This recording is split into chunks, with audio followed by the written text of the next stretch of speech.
जय श्री राधे, जय श्री कृष्ण। स्वागत है आप सबका राधे श्याम की दीवानी चैनल पर, जहां हर कथा में भक्ति की गहराई और हर शब्द में धर्म की सुगंध होती है। आज हम सुनने जा रहे हैं कार्तिक मास महात्म्य 17वां अध्याय, जिसमें गृहस्थ आश्रम के महत्व का अद्भुत वर्णन मिलता है। बहुत लोग सोचते हैं कि मोक्ष केवल संन्यास या त्याग से मिलता, परंतु शास्त्र कहते हैं गृहस्थाश्रमो ही मूलम धर्मस्य, अर्थात सभी धर्मों की जड़ गृहस्थ जीवन ही है, क्योंकि इसी आश्रम में मनुष्य सेवा करता है, दान देता है, परिवार का पालन करते हुए प्रभु का स्मरण करता है। यही संतुलन जीवन को पवित्र बनाता है। तो आइए सुनते हैं कैसे गृहस्थ आश्रम को शास्त्र में सबसे श्रेष्ठ मार्ग बताया गया है। बोलिए श्री हरि विष्णु भगवान की जय। सूत जी बोले, हे मुनिगणों, एक बार श्री नारद जी ने समस्त वेदों के ज्ञाता व्यास जी से पूछा, हे व्यास जी, ब्रह्मचारी, गृहस्थ, वानप्रस्थी और सन्यासी, इन चारों आश्रमों में गृहस्थ आश्रम को ही श्रेष्ठ क्यों माना गया है? इस संबंध में जानने की मेरी प्रबल इच्छा है। हे महर्षि, आप तो स्वयं ज्ञाता है, किंतु फिर भी आपने पूछा है तो मैं बताता हूँ। जैसे सभी नदियां समुद्र में आश्रय पाती है और जैसे जीव माता का आश्रय पाकर जीवित रहते हैं, वैसे ही भिक्षुक, सन्यासी, ब्रह्मचारी, यात्री, विद्यार्थी और जीविका से रहित व्यक्ति गृहस्थों का आश्रम पाकर सुख पाते हैं। इस संबंध में मैं तुम्हें एक प्राचीन कथा सुनाता हूँ। प्राचीन काल में उत्तानपाद नामक एक राजा था, जिसका उत्तम नामक एक पुत्र था, जो बड़ा ही बलवान किंतु मदिरापान का व्यसनी था। उसकी स्त्री का नाम बहुला था। राजा के पुत्र का नाम उत्तम था। राजा उत्तम अपनी पत्नी बहुला से अत्यधिक प्रेम करता था। एक बार राजा उत्तम ने वैश्या का नृत्य देखते हुए मदिरा पान किया और अपनी पत्नी से भी मदिरा पीने की जिद करने लगा, किंतु उसकी पत्नी ने ऐसा करने से स्पष्ट इनकार कर दिया। इस पर राजा उत्तम ने क्रोधित हो उसका त्याग कर दिया और वन में छुड़वा दिया। किंतु जब वह मदिरा के प्रभाव से मुक्त हुआ तो उसे अपने किए पर बड़ा पछतावा हुआ। पर अब रानी का वियोग सहने की अतिरिक्त और किया क्या जा सकता था। इसके उपरांत उसने दूसरा विवाह नहीं किया और रानी के वियोग का दर्द हृदय में लिए राजकाज के कार्यों में लीन हो गया। एक दिन एक ब्राह्मण उसके पास आया और बोला, हे राजन, मैं बहुत दुखी हूँ। किसी ने मेरी स्त्री का हरण कर लिया है। अब आप ही उसे ढूंढ कर ला। हे ब्राह्मण देव, मैं भला उसे कैसे ढूंढ कर ला सकता हूँ? मैं तो यह भी नहीं जानता कि तुम्हारी स्त्री को कौन किस दिशा में और क्यों ले गया है। ब्राह्मण बोला, राजन, आप प्रजा से कर के रूप में उसकी आय का छठा भाग लेते हैं, अतः प्रजा की रक्षा करना आपका कर्तव्य है। यदि प्रजा अपने घर में भी सुरक्षित नहीं है तो ऐसे राजा का क्या लाभ? राजन, हमारे राजा होने के कारण आपका कर्तव्य बनता है कि आप मेरी पत्नी को खोज कर मुझे दें। किंतु विप्रवर, मैंने तुम्हारी पत्नी को कभी देखा नहीं। वह कैसे स्वभाव अथवा रंग रूप की है? आश्चर्य से राजा ने कहा। तब ब्राह्मण ने बताया कि हे राजन, वह कठोर वचन बोलने वाली, कर्कश स्वभाव की तथा कुरूपा है। मैं उसकी निंदा नहीं कर रहा हूँ, बल्कि उसकी पहचान बता रहा हूँ, क्योंकि वह जैसी भी है मेरी अर्धांगिनी है। तब तो राजा का आश्चर्य और भी अधिक बढ़ गया। उसने कहा, हे ब्राह्मण देव, जब तुम्हारी स्त्री ऐसी कुरूपा और कठोर स्वभाव वाली है तो क्या तुम उसे दोबारा पाना चाहते हो? दैव योग से उससे तुम्हें छुटकारा मिल गया है। अब कोई सुंदर और सुभाषिनी स्त्री से विवाह कर लो। नहीं राजन, ब्राह्मण ने कहा, मेरी स्त्री मेरे धर्म और कर्म की अर्धांगिनी है और उसकी रक्षा करना मेरा परम धर्म है। जो पुरुष अपनी स्त्री की रक्षा नहीं करता उसका वंश बिगड़ जाता है। जो व्यक्ति अपनी धर्म पत्नी को उचित सुख और सहयोग नहीं देता उसके पितर अपने लोक से गिरकर नर्क लोक को चले जाते हैं। ब्राह्मण के ऐसे वचन सुनकर विवश हो राजा ने स्वयं ही उसकी पत्नी को खोजने का निर्णय किया और ब्राह्मण को आश्वासन देकर विदा करने के पश्चात रथ पे सवार होकर चल पड़ा। वह बारी बारी से चारों दिशाओं में उस ब्राह्मणी को खोजने लगा। तत्पश्चात वह एक वन में पहुंचा, जहां उसने एक आश्रम देखा। आश्रम में जाकर राजा ने आसन पर एक ऋषि को बैठे देखा। वह उसके समीप जा पहुंचा। ऋषि ने भी राजा को देखा, मगर आश्चर्य की राजा को देखकर भी ऋषि ने उसकी किसी प्रकार के आदर सत्कार का उपक्रम नहीं किया। उसके मनोभावों को समझकर त्रिकालज्ञ ऋषि बोले, मैं जानता हूं कि तुम राजा उत्तानपाद के पुत्र हो, मगर यह किस कारण से आए हो? आश्चर्य से राजा ने कहा, हे महामुने, एक ब्राह्मण के घर से कोई स्त्री का हरण करके ले गया है। मैं उसी का खोज में निकला हूँ, मगर आपने न तो मुझे अर्घ्य ही दिया, न ही किसी प्रकार का आदर सत्कार किया। इसका क्या कारण है? हे राजन, ऋषि बोले, तुम अर्घ्य के योग्य होते हुए भी इस समय उसके पात्र नहीं हो, क्योंकि तुमने अपनी निरापराध स्त्री का त्याग किया है।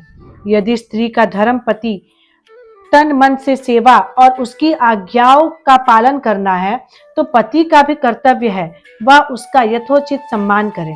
जहाँ स्त्रियों का मान होता है, वहाँ देवताओं का वास होता है। कहा भी गया है, यत्र पूज्यते नारी तत्र बसती देवतो। हे राजन, इसके विपरीत जहाँ नारी का अपमान होता है, वहाँ कभी सुख शांति नहीं रह सकती। इतना सुनकर राजा का सिर लज्जा से झुक गया। तत्पश्चात वह बोला, भगवान, आपने मेरी आंखें खोल दी, अब कृपया कर मेरा मार्गदर्शन करें। अपने से पहले मैं उस ब्राह्मण के लिए चिंतित हूँ। आप कृपा कर यह बताएं कि उस ब्राह्मण की स्त्री को कौन हर कर ले गया है, क्यों हर ले गया है, और इस समय वह कहाँ और किस दिशा में है।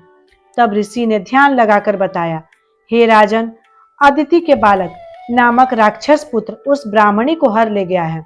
उसने उसे उत्पलावर्त वन में रखा हुआ है। अब तुम उसे ढूंढकर ब्राह्मण से उसका संजोग कराओ। ये सुनकर राजा ने उन्हें प्रणाम किया और रथ पर सवार होकर उत्पलाव्रत वन में जा पहुंचा। वन में उसकी दृष्टि एक स्त्री पर पड़ी, जो एक वृक्ष के नीचे बैठी बिल्व फल खा रही थी।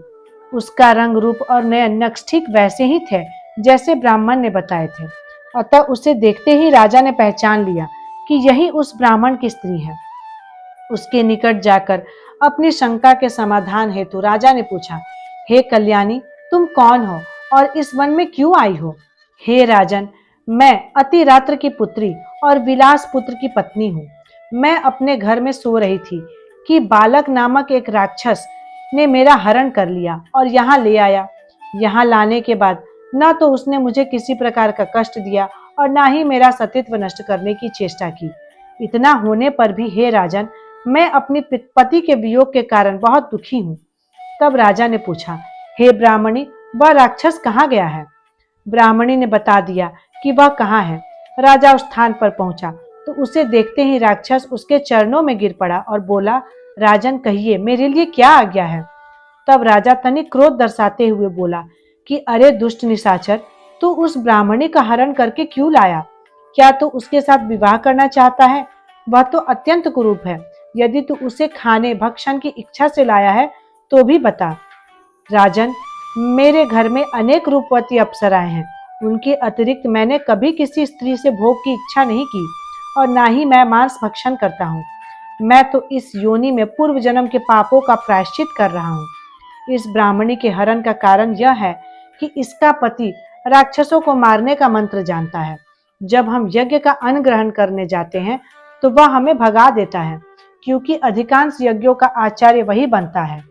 इसी कारण उसे दुखी करने के उद्देश्य से मैं उसकी पत्नी का हरण कर लाया हूँ, क्योंकि शास्त्रों के नियमानुसार स्त्री के बिना पुरुष का कोई भी धार्मिक कर्म करने का अधिकार नहीं है। इसलिए अब वह यज्ञों का आचार्य नहीं बनता। राक्षस की बात सुनकर राजा को लगा कि पत्नी के संदर्भ में परोक्ष रूप से वह भी उसकी निंदा कर रहा है। मुनि ने भी स्त्री के त्याग के कारण ही मुझे अर्घ्य के योग्य नहीं माना। राजा का विचार मग्न देखकर राक्षस पुनः बोला, हे राजन, मैं आपकी प्रत्येक आज्ञा का पालन करूंगा। आप आज्ञा दें, मैं क्या करूं? तब राजा ने आज्ञा दी कि तुम उस ब्राह्मणी को उसके घर पहुंचा दो और फिर जब भी मैं तुम्हें याद करूं तुम मेरे पास आना। आज्ञा पाते ही राक्षस ब्राह्मणी को लेकर चल दिया। उसके जाने के बाद राजा सोचने लगा कि मैंने अपनी निर्दोष पत्नी का त्याग करके बड़ा भारी पाप किया है। अब मैं ऐसा क्या कर्म करूं जिससे इस पाप का निवृत्ति हो? तब मन में विचार विमर्श कर राजा पुनः उसी मुनि के आश्रम पहुंचा और उससे अपने मन की बात कही। मुनि ने कहा, हे राजन, पुरुष के लिए स्त्री धर्म, अर्थ, काम और मोक्ष की देने वाली है। इतना ही नहीं, स्त्री के बिना लोक अथवा परलोक में कहीं भी सुख की प्राप्ति नहीं होती। स्त्री भले ही कुरूपा, रोगी, मूर्ख, दरिद्री अथवा बुरे स्वभाव की क्यों ना हो, पुरुष को उसका सम्मान करना ही चाहिए। हे महाराज, पत्नी को त्यागने का यह अपराध तो अब मुझसे हो गया है, किंतु अब आगे का मार्ग बताएं कि इस पाप का प्रायश्चित किस प्रकार हो।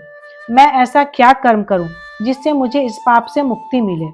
हे राजन, तुम्हें अपनी पत्नी से क्षमा मांगनी चाहिए, किंतु महाराज, मैं तो यह भी नहीं जानता कि वह कहाँ और किस स्थिति में है, जीवित भी है अथवा। हे राजन, मुनि ने बताया, तुम्हारी स्त्री जीवित है और नागलोक में है।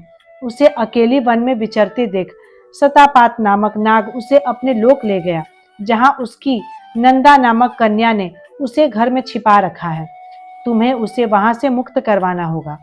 इस प्रकार राजा मुनि को प्रणाम कर वापस आ गया। अपने महल में आकर उसने बालक को याद किया, जो तुरंत ही उसके समक्ष उपस्थित हुआ। राजा ने उसे नागलोक से अपनी पत्नी को मुक्त कराकर लाने का आदेश दिया। आज्ञा पाते ही बालक नागलोक की ओर प्रस्थान कर गया।